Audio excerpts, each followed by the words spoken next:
Bonjour Monsieur Ballet. Bonjour. Merci de nous accueillir chez vous. Je viens au nom des élèves du collège de Saint-Pierre-de-Léron pour vous poser quelques questions sur votre histoire dans la résistance et la déportation. Alors, première question, pourquoi déjà avez-vous accepté de nous parler de votre expérience? Quand on est rentré, on a fait un message. Pour pas que ça reste lettre morte, la déportation, parce que personne ne s'en occupait. Et un jour, on a décidé, entre nous, j'étais à Orléans d'ailleurs, d'en parler, pour la mémoire. Et ça a pris une forme enroulée tout le temps. Et c'est devenu vraiment l'histoire des lycées, comment je pourrais dire, m'expliquer, parce qu'on est quand même, quand on est rentré des camps, on n'a pas voulu que ça reste comme ça, parce que les gouvernements ne faisaient rien, par exemple. Nous, on a décidé, la Fédération des déportés, de le dire, qu'il faut pour empêcher l'oubli. Parce que on considérait, c'était Paul Éluard qui l'a dit, un pays qui n'a pas de mémoire est un pays qui perd. Alors ça, c'était pour nous un truc terrible. Alors à partir de là, on a été dans les lycées, chez les gens aussi. On a reçu des élèves à la maison. On a fait un peu tout ce qu'il fallait pour perpétrer la mémoire de la déportation et de la résistance. Donc dans les années 30, est-ce que vous aviez connaissance de ce qui se passait en Allemagne et justement dans les années 30, de l'arrivée au pouvoir, c'est-à-dire comme mon père des nazis a été prisonnier, pas prisonnier, mais a fait la guerre 14-18 dans les dernières années, et il se méfiait un peu, parce qu'il a fait les Dardanelles en plus, mon père, comme un régiment disciplinaire. Ils sont rentrés en 1920. Alors lui, l'Allemagne, c'était... Oui, il y avait une méfiance. Il regardait tout ce qui se passait. Et là, quand ils sont arrivés en France, on n'était pas surpris. Que la politique française, elle n'était pas bonne. Et ça a permis justement d'envahir la France. Parce que en face, il n'y avait pas grand-chose. La ligne Maginot, par exemple. On a construit la ligne Maginot, mais ils ont fait le tour. Donc, ça servait absolument à rien. Et quelle a été justement votre réaction lors de la déclaration de guerre? Je me rappellerai toujours, c'est un dimanche, le mois de septembre. Le 3 ou le 4, je ne me rappelle plus, enfin, c'est septembre. Ben, on n'était pas tranquille. On s'est dit, la France, elle n'est pas vaillante pour faire une guerre. Où habitiez-vous à l'époque? Dans le Loiret, à Loris. Et donc, c'était en zone libre ou en zone occupée? Zone occupée. Zone occupée. Oui, parce que la Loire, c'était la Loire qui... Avez-vous été enrôlé dans l'armée? Non, j'ai jamais été militaire. Alors, pourquoi? Parce que vous n'aviez pas l'âge, je crois. Déjà, oui, j'étais mineur. Et avec mon père, l'armée n'est pas possible. Nous, on avait déjà un soin, on avait plusieurs trucs. On avait ma mère, par exemple, qui était hongroise. On avait des soucis pour elle. Donc, automatiquement, on s'est fermé. On a fait un cul de loup en forêt d'Orléans. Un cul de loup, c'était, comment je pourrais dire, une cabane de terre avec des branches pendant quelques temps, tant que ça se... On est revenu à Loris. Vous étiez caché en forêt d'Orléans avec votre famille. Voilà. Tout à fait. Pouvez-vous nous rappeler justement votre date de naissance? Quel âge aviez-vous? 16 janvier 1922. Voilà. Que pensiez-vous de Pétain? Mal. C'était un traître. Dès le début, vous avez pensé ça? Oui, parce que mon père m'a aidé beaucoup, là. Parce que lui, il l'avait connu, Pétain, lui. Oui. Et moi, pas moi. Et quel était votre métier? Vous travailliez à cette époque-là? Je commençais à travailler dans les fermes, oui. Parce qu'il fallait manger. Hein. Bien sûr. Je travaillais dans une laiterie aussi. Bon. Alors, on va passer à la partie résistance. Quel a été justement votre premier acte de résistance? Ah, ça c'est très important pour moi parce que à l'origine, on était une bande de copains à Loris. D'ailleurs, la plupart ont été fusillés, hein, c'est là. C'était une bande de copains, on faisait des petites, comment je pourrais dire, on dégonflait les pneus de voiture, par exemple, aux Allemands. Avec mon père, un jour, on est monté, on a changé le drapeau du mois. On a fait un tas de trucs comme ça tout le temps. Et un jour, un homme est venu me voir. Je ne connaissais pas d'ailleurs. C'est devenu quelqu'un d'important. Il s'appelait Albert Régal. C'est lui qui nous a dit, ah, les petits, il faut arrêter votre cinéma parce que c'est pas bon. Bon, on a dit, qu'est-ce que vous pourrez faire? Alors, à partir de ce moment-là, j'ai été engagé au Front National pour la libération de la France. Oui, il faut bien spécifier, Front National. Oui, pour la libération de la France, on est bien d'accord. Tout à fait. Donc c'était un peu la question d'après. Faisiez-vous partie d'un groupe, d'un réseau? C'est le Front National pour la libération de la France. Alors, mon travail, c'était de Loris, évidemment, puisqu'on avait des armes qu'on avait cachées, et monter sur Paris. C'est ce que je faisais. Plusieurs reprises. Je montais des armes et je descendais des journaux clandestins qu'on redistribuait après dans... Alors justement, comment vous y étiez-vous procuré ces armes? Ah, parce qu'il y avait des contacts. Ah les armes, on les avait, nous. Les armes, on les avait en forêt, enterrées. On savait très bien que c'était à utiliser. Mais il faudrait expliquer justement comment vous les avez récupérées, ces armes. On était les chercher, on les avait mis. Oui, mais à quel moment vous les avez cachées? C'est à la débâcle, c'est en 40. Hein. En 40, on les a planqués. Il y avait aussi un ami, Paul César, il s'appelait aussi de Loris, Paul César. On a enterré les armes, parce qu'on ne voulait pas que les Allemands les ramassent déjà. Et après, en 1900, ça devait être en 42, oui, début 42, quand j'ai pris contact avec ce monsieur Albert Régal, on lui a dit. Alors il m'a dit, les armes ici en forêt, ça ne sert à rien, il faut les monter à Paris. Et là, c'était mon travail. J'ai fait plusieurs voyages. Alors là, aussi en accord avec les cheminots. Que sans encore des cheminots, il n'a pas été question. Et les armes, elles étaient démontées ou... Oui, démontées. Toujours démontées. Une partie d'un côté, une partie de l'autre. Et tout ça, ça se rejoignait. Et vous redescendiez donc des journaux clandestins? Voilà. Parce qu'il y avait des fois des tracts ou des...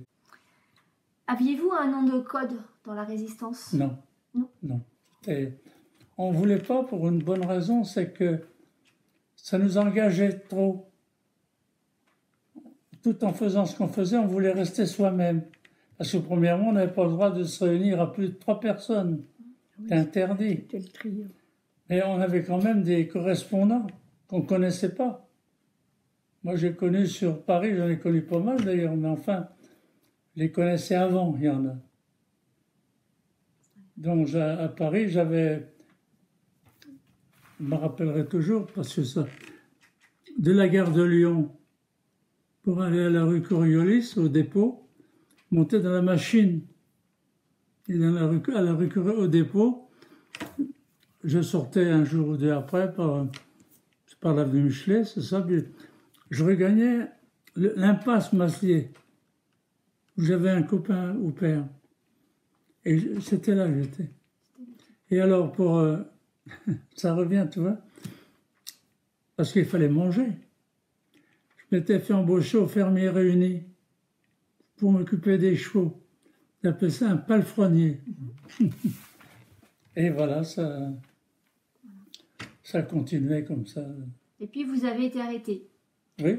Quel âge vous aviez quand vous avez été arrêté? C'était en 43. Hein. Je ne me rappelle plus les... 43. Donc vous aviez 21 ans. 20, oui, 21 ans. Après ça, oui. Tout à fait. Et vous savez pour quelle raison vous avez été arrêté? Je crois que vous avez été dénoncé. cet individu-là, Schmitt. Il a été fusillé à la Libération, je crois. Oui, enfin, avant, il avait fait encercler la gare de Montargis, auquel j'étais avec mon père et mon frère, mais pas ensemble. Alors moi, j'avais une arme sur moi, et eux, ils étaient assez loin. Alors quand même, j'ai dit, j'ai pas voulu sortir là, parce que ça aurait été une tuerie sans nom, parce que c'était un convoi des jeunes qui partaient travailler en Allemagne. J'ai distribué des tracts pour pas qu'ils partent. Oui. Bon, voilà. Et là, j'ai été fait prisonnier par la gendarmerie, et c'est ce fameux Schmitt qui avait donné tout le réseau. Mais il n'était pas tout seul, de toute façon. Hein. Alors, oh là là, c'était terrible. J'étais orphelin. J'avais pas de famille. C'est ce que vous avez dit aux Allemands. Où habitent vos parents? Je n'ai pas de parents. Voilà, c'est un truc terrible. Hein? Non, parce que si vous voulez savoir... D'ailleurs, je crois que ça m'a suivi jusqu'à Buchenwald, ce truc. Hein. Ce qu'il voulait savoir, c'est si j'avais de la famille pour aller les prendre. Les otages. Alors, je lui ai dit, moi, je suis orphelin, je n'ai pas de famille. Bon. Je crois que vous avez un peu, justement, changé votre nom à ce moment-là. Marcel, au lieu de Maurice. Voilà, vous êtes devenu Marcel Ballet au lieu de Maurice Ballet. Avez-vous eu peur à ce moment-là? Oh non, non, non. Parce que mon père m'avait quand même initié. Mon père les craignait, les Allemands. Toujours. Il savait qu'un jour ou l'autre, on pourrait peut-être le penser encore maintenant. Hein. Ce qui se passe en Allemagne, quand même, c'est pas joli. Hein. C'est inquiétant. Après votre arrestation, avez-vous subi des tortures? Ben, j'ai été bastonné, quoi. Même quand j'ai été arrêté, j'ai eu la mâchoire cassée. Oui, quand je suis parti à Compiègne, je ne savais pas où j'étais. Hein. De Compiègne, je ne sais même pas comment ça se fait. Je suis parti, c'était un mois de juin, je crois, un transport pour Buchenwald. J'ai été balancé dans le wagon. Et c'est les gens qui étaient dans le wagon qui m'ont relevé, enfin, parce qu'on était comme ça, hein, dans les wagons. Ça alors là, vraiment... Oui, à cause des tortures, vous étiez inconscient quand vous ben êtes... Oui, complètement dans... À cause des blessures, voilà. Et grâce aux gars qui étaient autour de moi, qui m'ont aidé, autrement... ils voulaient qu'on crève, hein, c'est ça le problème. Mais ils voulaient savoir, moi, pourquoi je transportais les armes d'où à où. Ça, je ne l'ai jamais. Vache-Presse, c'était... Tu te rappelles de Vache-Presse? C'était lui qui me réceptionnait à Paris. Jamais un mot est passé. C'était... Donc vous n'avez pas parlé? Non. Ben non, parce que ça pose un tas de problèmes après. Hein. Bah oui. Ça allait loin. Ça... Donc vous vous êtes retrouvé dans un wagon? Oui. À partir pour Buchenwald? Oui. Et donc vous vous rappelez même pas... Est-ce que vous saviez pas où vous alliez? Non, dans le wagon, on ne savait rien. Complètement abruti. Enfin, abruti. Oui. Crève de faim. Rien à manger. Et voilà. Vous savez combien a duré le temps de trajet entre... 2 jours, je crois.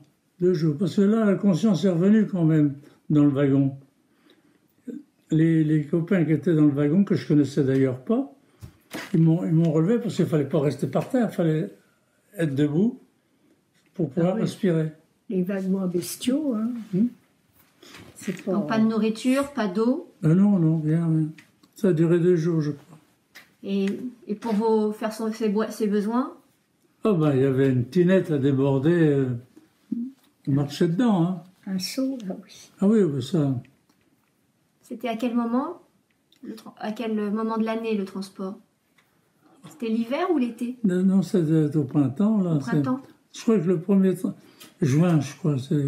Avez-vous eu le temps, quand vous avez été arrêté, de dire au revoir aux vôtres, etc. Non. Bouche cousue. Oui.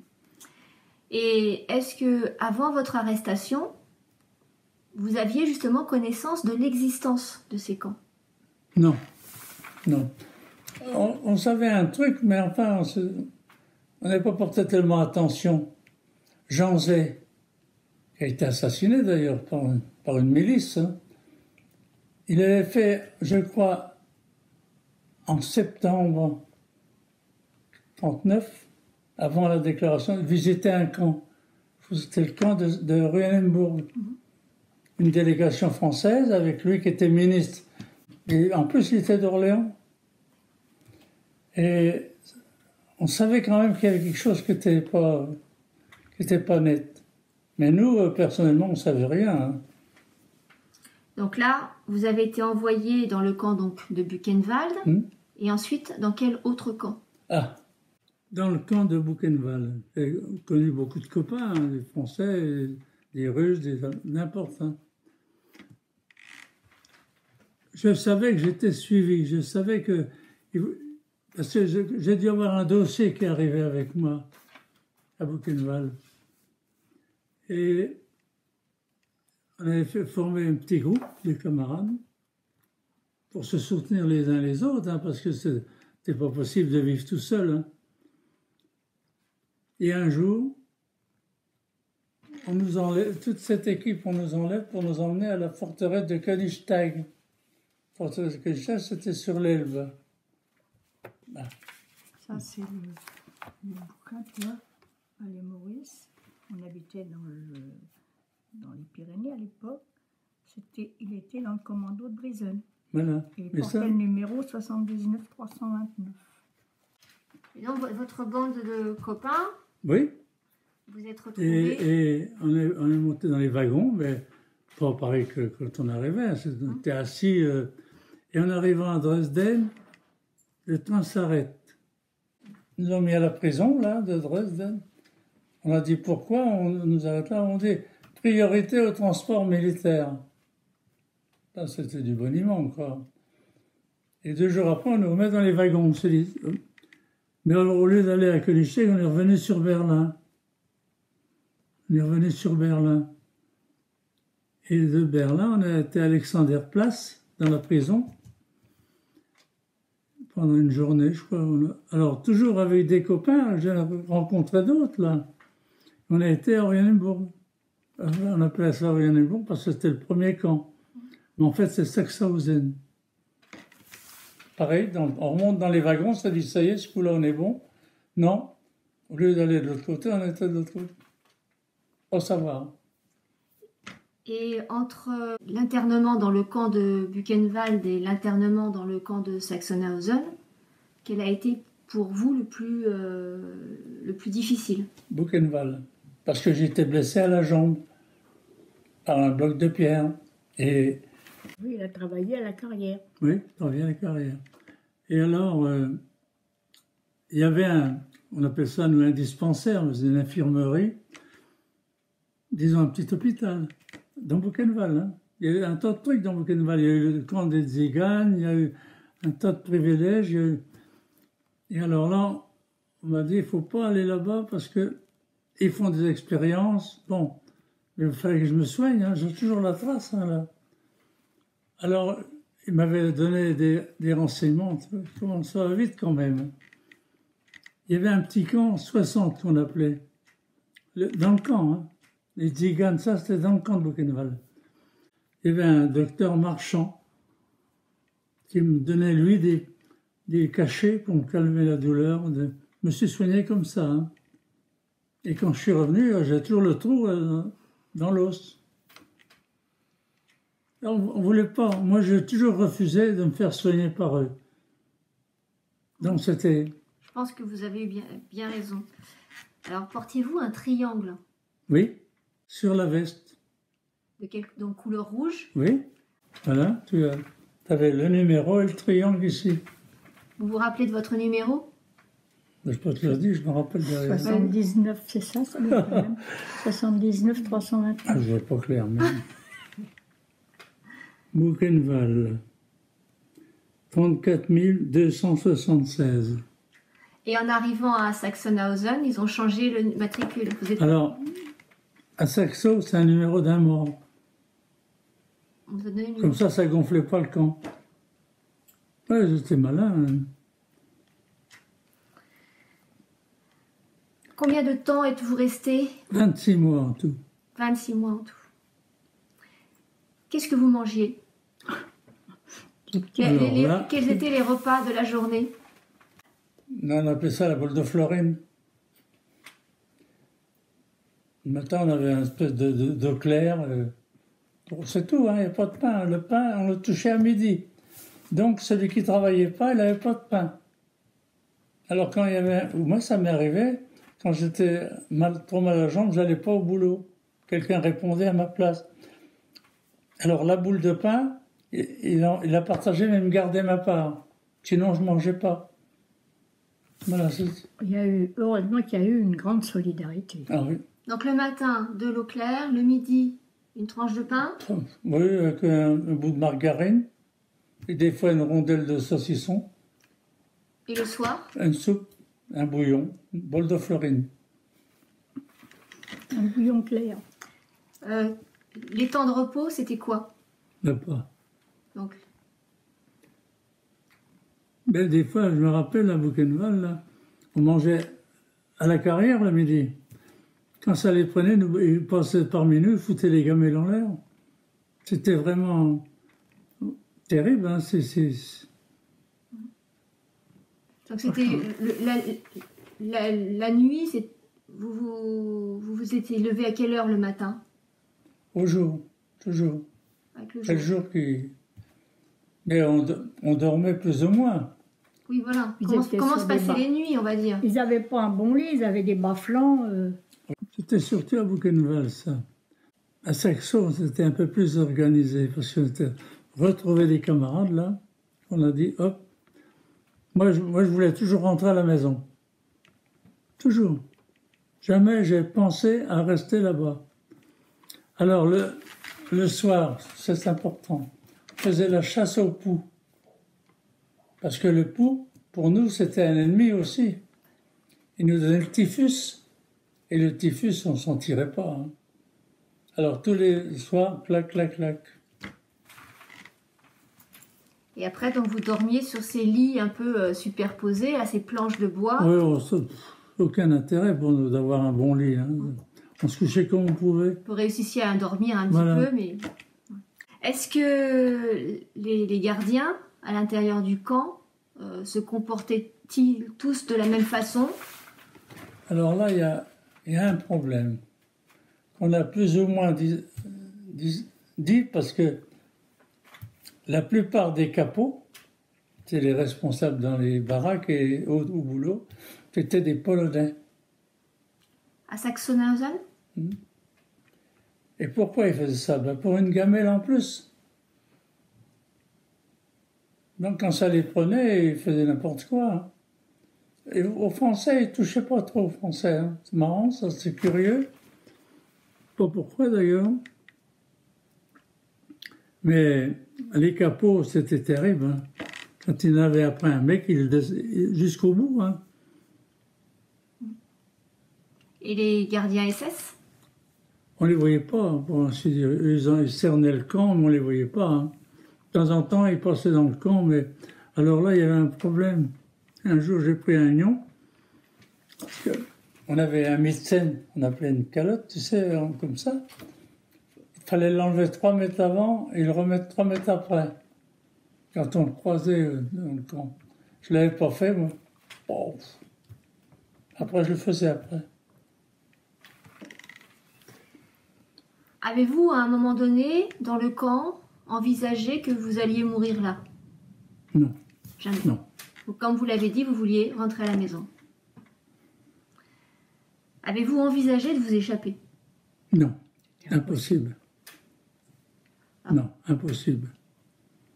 Pourquoi impossible? Parce qu'on a vu des expériences, on a vu qu'ils revenaient tous allongés sur des brancards. Et ceux qui n'étaient pas morts, ils les pendaient. Alors ça, c'est pas une question de peur, hein. C'est une question que ça servait à rien. Nous, même en étant là, on voulait rester utile. pour nous-mêmes. Et mes bons copains du sac,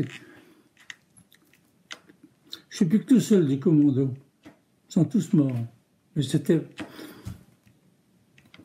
Justement, vous avez dit, vous vouliez être utile, et je crois bien qu'à l'intérieur du camp, vous continuez à résister. Voilà.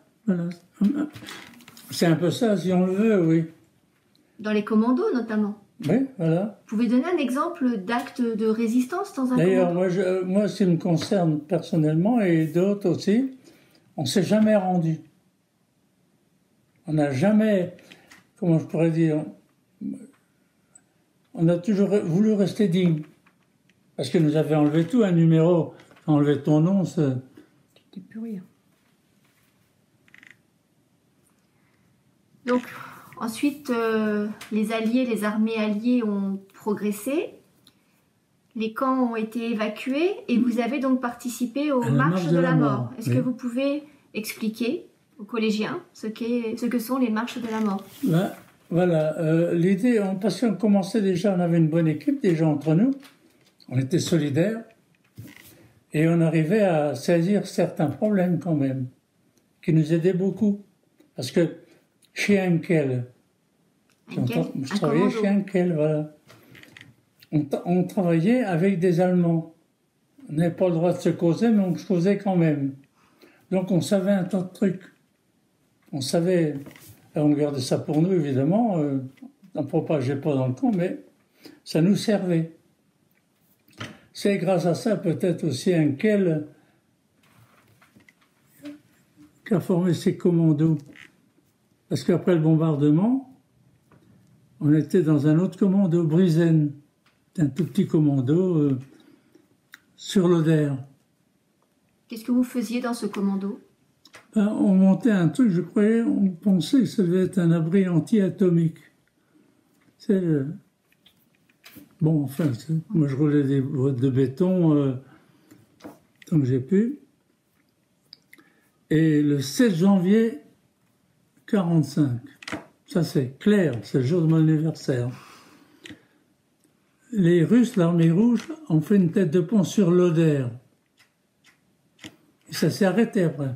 Donc, nous on était à 40 km de l'Oder, à peu près. Hein. Brizen, il suffirait de rechercher sur la carte, on va le retrouver. Hein. Alors, toujours la même équipe, on discutait entre nous. Qu'est-ce qu'on fait là?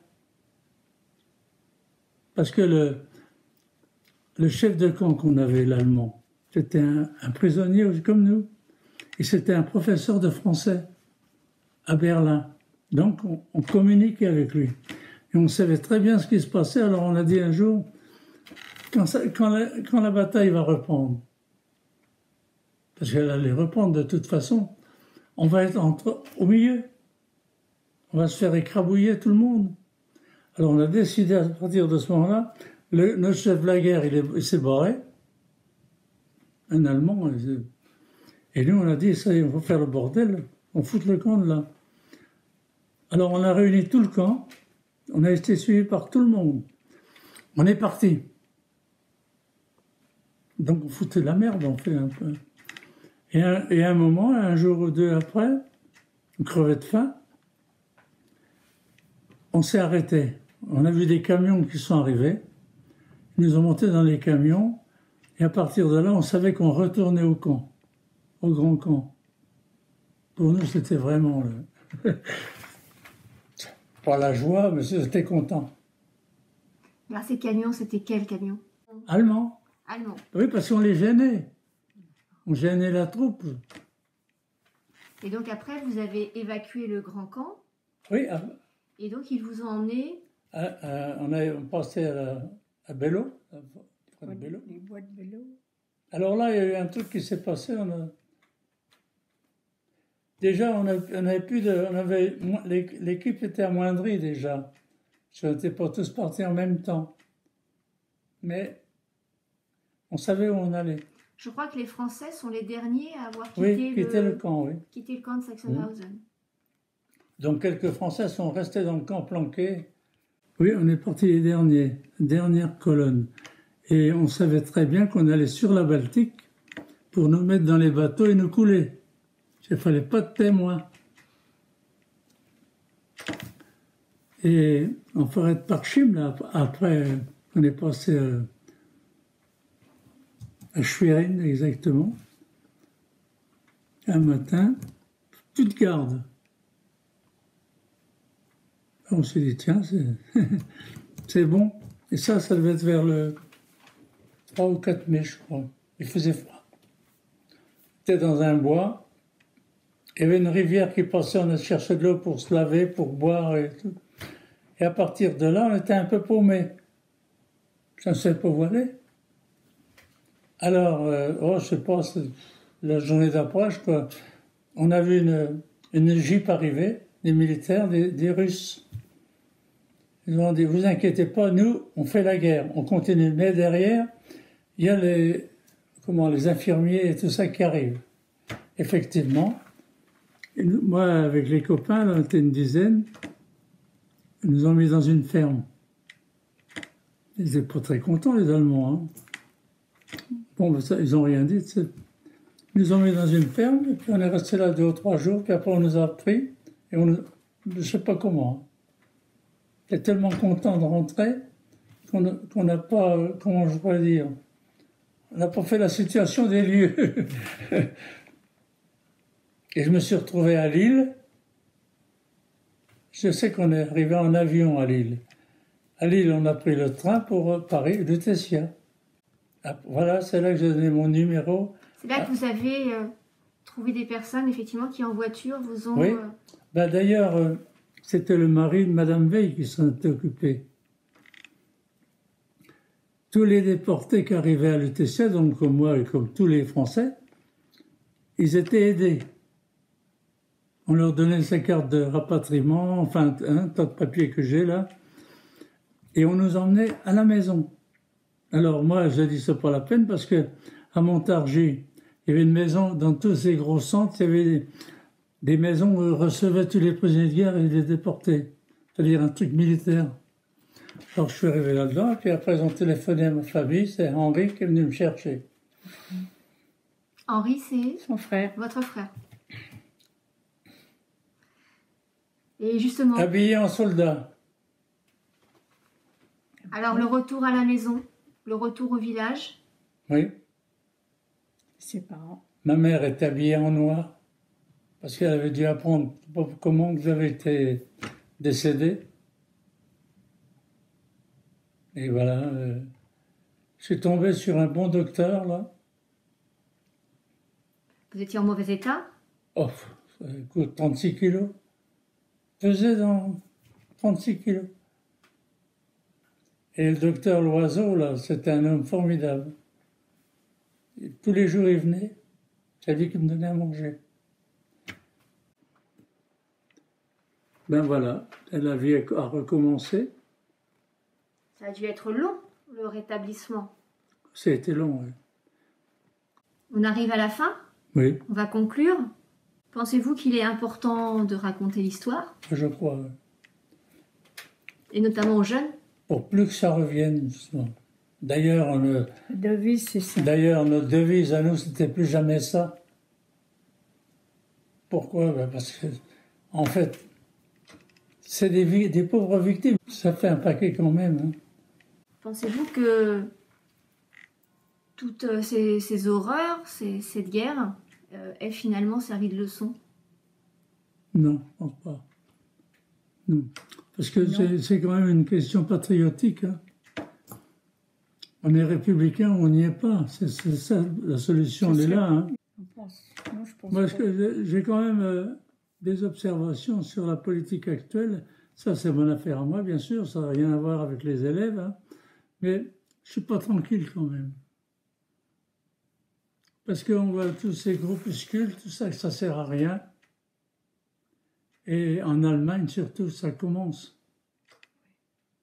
C'est ça qui est le danger. Enfin. Voilà. C'est fini. Merci.